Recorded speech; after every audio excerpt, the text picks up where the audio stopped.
Vaovao hafa tanteraka kosa itsidika fandroana eto Madagasikara ny taolam-balon'ny Masimbavy Tereziny Jesosy Zazakely manomboka ny voalohan'ny volana Jolay io avy zao hatramin'ny 12 volana Septambra moa no fantatra fa andalovan'izany taolam-balon zany eto Madagasikara iavaka ity fitsidihana fandroana ity satria de iaraka ho avy eto Madagasikara zany ny taolam-balon'ny Masimbavy Tereziny Jesosy Zazakely sy ny andro iray aman-dreny.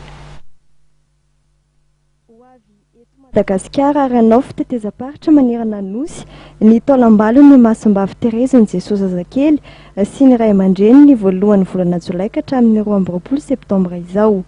Ankoatra io dia entina andro fianarantsoa mandritra ny fankalazana ny andro maneran-tany ny tanora na ny JMJ andian'ny fahavalo ho tanterahana ny toerana amin'ny volana Septambra izao ny taolam-balon izy telo mianaka. Efa taty Madagasikara moa ny taolam-balon'ny Masimbavy Tereziny Jesosy Zazakely tamin'ny taona 3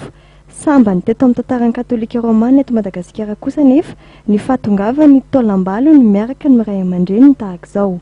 Ao amin'ny tantaran'ny ny lovatsofina ny lovam-panahiny fiangonana katolika dia nisy foana ny fanajana ny taolan'ny olo-masina satria ny taolana no famandra ny vatantsika dia mamaritra ny fisitsika. Ka na inona itaolana io dia taolany Masimbavy Terezy na inona itaolana io dia taolany ray aman-dreny ny Masimbavy Terezy. Noho zany mampahatsiaro antsika ny tena fisiny ilay olona na dia efa tonga any amin'ny olo-masina raha izy Jesosy Kristy naka ny nofontsika naka ny taolantsika netiny maty netiny iaina netiny maty ary natsanga ny velona ny olona dia sady taolana no nofo ary fanahy noho zany tsarosarana. Noho zany le ka zava-dehibe ny vatana satria mamaritra ny fisina ho iaho ianao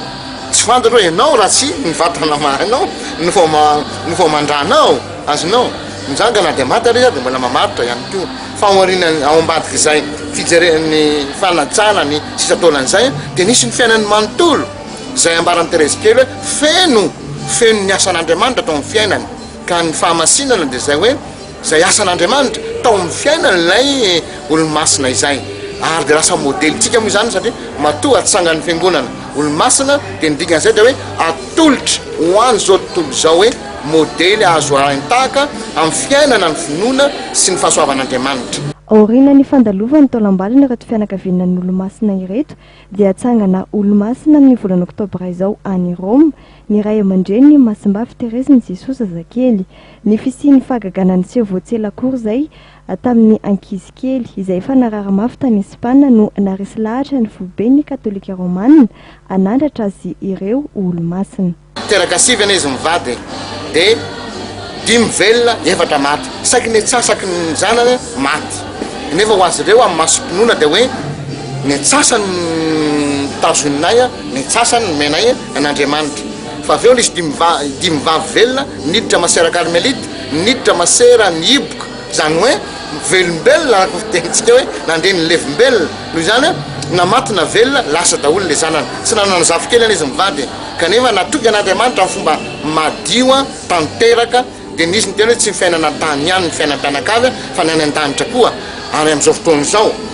na vita fahagagana ny ray aman-dren'ny Terezy kely any Espagne any Valantsa amin'ny zazakely tratran'ny hémorragie amin'ny lohany ary nambarany dokotera eo ho faty avy hatrany kanefa noho ny vavaka natao tamin'ny ray aman-dren'ny Terezy kely sitrana ary sitrana tanteraka fa tsy sitrana apahany fa sitrana tanteraka ary sitrana maharitra dia zay no dia nentina tany amin'ny paparay masina François io fahagagana io dia niporofony dokotera dia nentina natao amin'ny théologiana sy ny cardinaux saminy haiko hoe nisy ny fahasoavana avy amin'Andriamanitra nandalo tamin'izy mivady dia io fahagagana faharoa io no lalana farany ananganana azy mivady miaraka olo masina aminao. No mafisin'ny Monseigneur Carmelita Marie Fabien Rahary Lambony ainy fa ity taona ity dia natokan'ny Pape François isin'ny synode ho an'ny fianakaviana ka raisina ho modely amin'izany ray aman-dreny ny Masimbavy Tereziny Jesosy Zazakely. Ity taona 2024 ity dia natokana ihany koa ahatsiarovana ireo olona nanokan-tena hanao ny asa fanompoana ny Kristy